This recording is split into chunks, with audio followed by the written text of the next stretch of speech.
Apologies for the delay. So I leave you with Professor.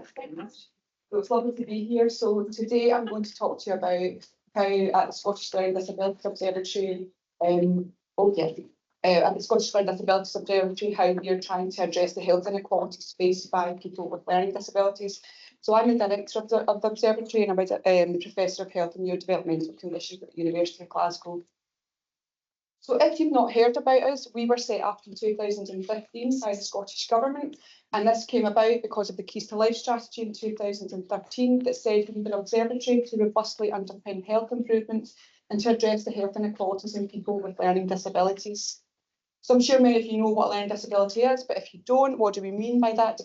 It's a significant lifelong condition that started before adulthood, which affected an individual's development, and which means they need help to understand information, learning skills, and cope independently. In the UK, we often use the term learning disability, but when we talk about our work in an international context, we use the term intellectual disability, just means exactly the same thing. So our vision at the Scottish Learning Disabilities Observatory is to improve the health and wellbeing of people with learning disabilities through our world-leading research, through our learning, and through our teaching. And we have 4 key objectives that we want to try and address. So the first one is to address the inequalities experienced by people of all ages with learning disabilities. The second is to empower people with learning disabilities to contribute to social and scientific innovation. The third is to provide cutting-edge knowledge and skills for researchers and health and social care providers. And the fourth is to influence policy and improve practice in relation to people with learning disabilities. So for my presentation today, I'll try and sort of give you a snapshot of how we're trying to address each of those objectives. So why do we need an observatory? Well, I've already said people with learning disabilities experience significant health inequalities. They die average 20 years younger than the rest of the general population. They have complex and multiple health needs, which we'll talk a little bit more about in the presentation. And their health pattern differs from the general population. So, for example, the leading cause of death in the general population is cancer. But when you look at the profile of people with learning disabilities, we know the leading causes of death are to do with respiratory conditions. So since 2015, we've worked on a wide range of different projects to address these health inequalities. We've published in excess of 100 publications, and we've had significant influence in policy and practice, and I'll give you a few examples of those as well. So moving straight on, so how do we address objective 1, addressing the health inequalities experienced by people of all ages with learning disabilities? These are just some examples of the work we do. At any one time, we have around 40 different projects that are ongoing, and these are some of the projects that I'm involved in some capacity or leading on. These aren't just individual projects, but often programmes of work. So, for example, I'm leading on a programme of cancer research and also a programme of work around oral health.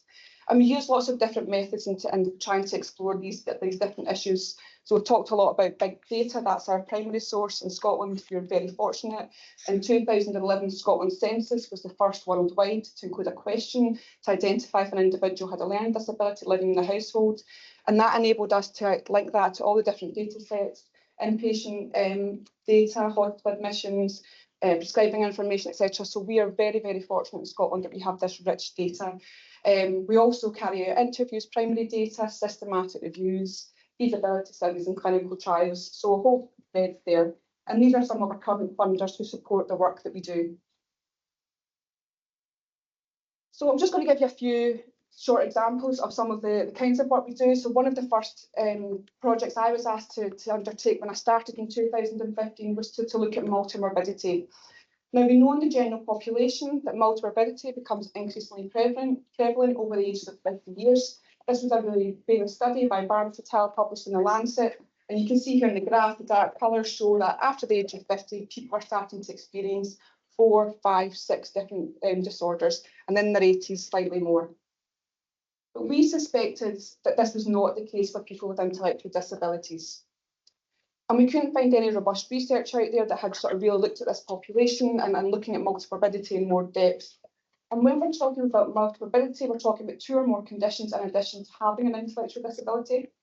And so we decided that we were going to carry out comprehensive health assessments on individuals with learning disabilities to report on the prevalence of health conditions and multimorbidity in this population. So we recruited our sample from NHS Greater Glasgow and Clyde. We recruited just over 1,000 adults ranging from 16 to 83 years of age. with a mean age of 43.9 years. And these health assessments took on average 4 hours to complete, so really comprehensive. People's height, weight, their waist circumference, bloods were taken, hearing, vision, oral health examinations, etc. With lots of questions, but obviously I'm just giving you a little snippet to show you these health inequalities. So 2 questions we wanted to answer was, what are the most common physical health conditions? And secondly, what is the extent of multimorbidity in the population? So we had lots and lots of conditions, and we tabulated the top 20, which you can see here. Number 1, just under 50% of the cohort had a vision impairment, just over 40% experienced obesity, just over 34% epilepsy, and so on. And when you look at each of these conditions a little bit more, we found that around a third of these conditions were painful conditions, so nail disorder, osteoporosis, fungal infection, poor oral health, musculoskeletal pain. We found that around a third of these conditions were disabling, vision impairment, hearing impairment, bone deformity. But most concerning was that we found almost a third of these conditions were not only painful and or disabling, they were potentially life-threatening. Obesity there, we know in the general population, people die from obesity, it's the same in our population. Constipation, which was a shocker for me, didn't realise you could actually die of constipation. The leader report talks about it from the research in England. It's absolutely unacceptable. You look at the top, all these conditions, the majority of these are amenable to treatment if they're identified in time. Moving on to the extent of multimorbidity. So along the x-axis here, this was the total number of health conditions identified during those health assessments. The y-axis is the number of people who had that number of conditions. We found the mean number of health conditions was as high as 11, with over 50 people being recorded with having between 20 and 28 physical health conditions. Now, what we need to remember about our cohort that we looked at, they had a mean age of 43.9 years. When you look at the study published in The Lancet, looking at the general population, people over 50 were experiencing around 3, 4, 5 conditions. So we're looking at more than double, which is absolutely unacceptable. And pretty much everybody had multimorbidity, 98.7% of the people that we carried out these assessments on. So we've sort of investigated most of these separate health conditions, and I'm just going to give you one example because I'm leading on this programme of work around oral health. So during those health assessments, we managed to recruit 560 adults to carry out oral health assessments. You can see here the mean age was 46.3 years. Again, lots of questions, just 2 key questions I'm going to answer for the presentation today. How many adults had absolutely no teeth? And how many adults with intellectual disabilities did not have functional dentition? So I think we've all got around 32 teeth. If you don't have functional dentition, that means you get fewer than 21 teeth. And if you don't have it, that means you're going to have issues chewing your food, swallowing, and other issues. So what did we find? We found that 31%, 178 adults had absolutely no teeth in their mouth. We compared that with the Scottish Health Survey data and found that was more than double that of the general population, so 15.1% of adults in the general population.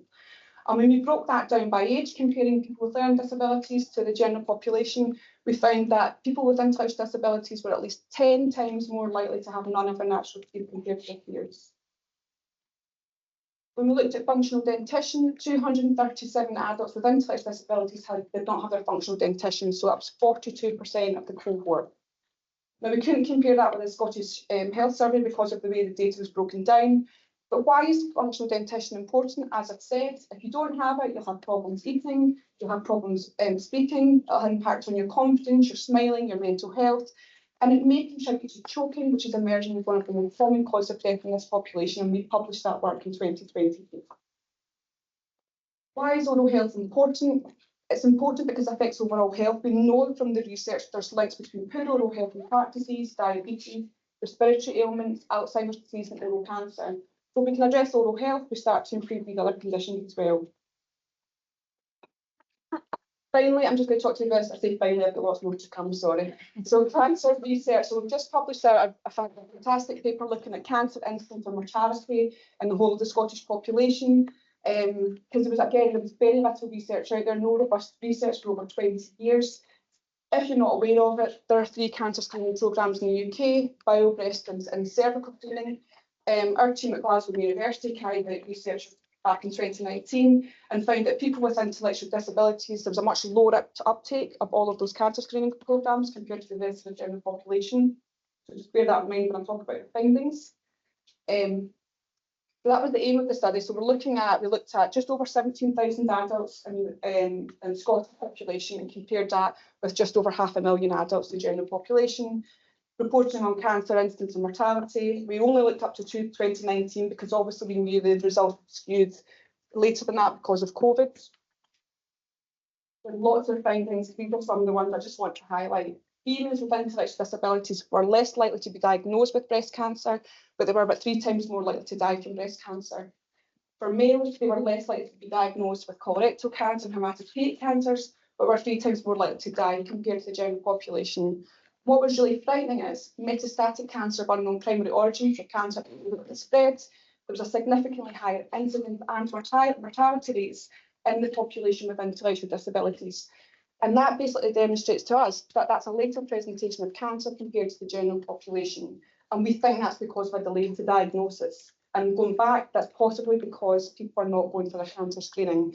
And we have a whole programme of work, Cancer Research UK, we're just finalising our work, to look at the barriers and the facilitators to accessing these cancer screening programmes. So there's lots more exciting things to come, but again, just shocking, really showing that health inequalities in every aspect of a person with intellectual disabilities life, basically.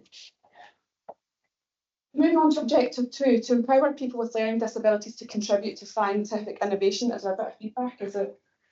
No, right. So this is something I'm really passionate about, and we do, as has been mentioned in the previous presentations, we do everything with working with people with learning disabilities and family carers. If we've got an idea from the conception of that idea, we need input.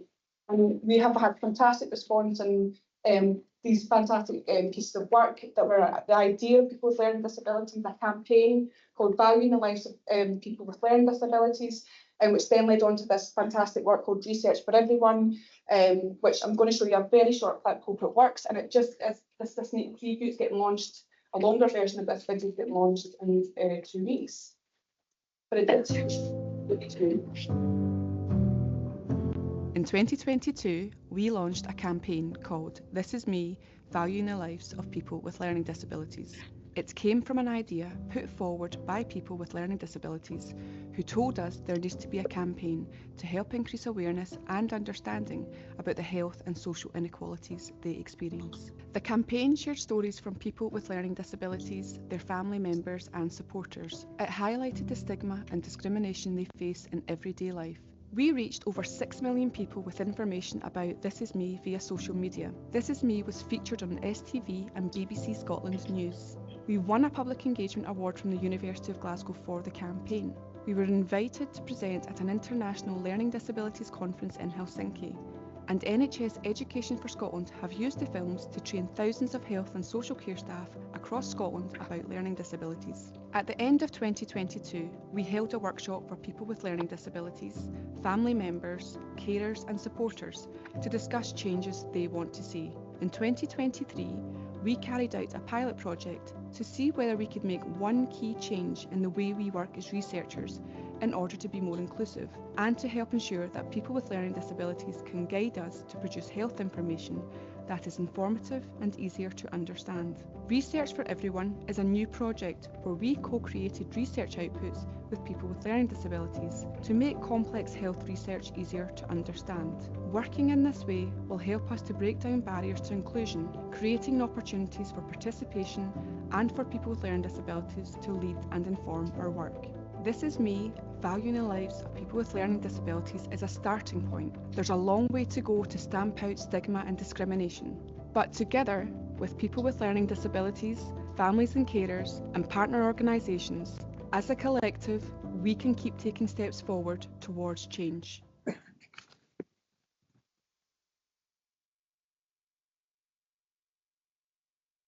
Okay. So This Is Me campaign, as I said, it reached over 6 million people. It's now being used by National Education Scotland to inform health and train health and social care professionals. It led on to this Research for Everyone project, which was basically we translated 2 complex health research papers that were published at the University of Glasgow, one on neurodegenerative disease and one on cancer and mental health. And people with learning disabilities developed 3 outputs: a short animation, a short infographic and a podcast. And basically, we launched this for 4 weeks on social media, and it reached over 150,000 people who interacted and gave us feedback about these outputs. Basically, the response was overwhelmingly positive from researchers and members of the public, saying that this is a way forward about how we as researchers can make our research more meaningful to absolutely everyone, not just people with learning disabilities. So a really great project that came about from people with learning disabilities. Objective 3, to provide cutting-edge knowledge and skills for researchers and health and social care practitioners. So I've already sort of talked about the research we do. We publish lots of work and disseminate it so that we can share that with clinicians, other academics, but we also speak with national and international conferences. We host webinars. We're invited to speak at other universities. And that's really key for us, not just about producing the findings, but it's about how do we then get that through the care pathway to start to see change in policy and practice. Which takes me on, and that's just also some of the teaching that we do. Can't go back, but we do a lot of teaching at the University of Glasgow to support health and social care professionals about learning disabilities. And objective 4 is to influence policy and improve practice in relation to people with learning disabilities. We have multiple examples, but these are just a few wee snapshots where we have adapted psychological therapies, which you might be aware of Professor Andrew Hoda's work and Professor Craig Melrose, which has had a huge impact on NHS.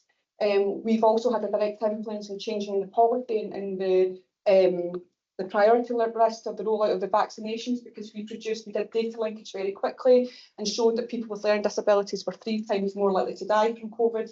And as a direct result of that, the Scottish Government informed us that we're changing the priority list to make sure that everybody with a learning disability was put on that list as a matter of urgency. We've also had, as I said, just the multimorbidity work that I talked about earlier. Because visual impairment was the top condition there, now that work is now informing training practice at the Royal National Institute for the Blind and the Royal School for the Blind. I'm going to wrap up there. So thank you very much.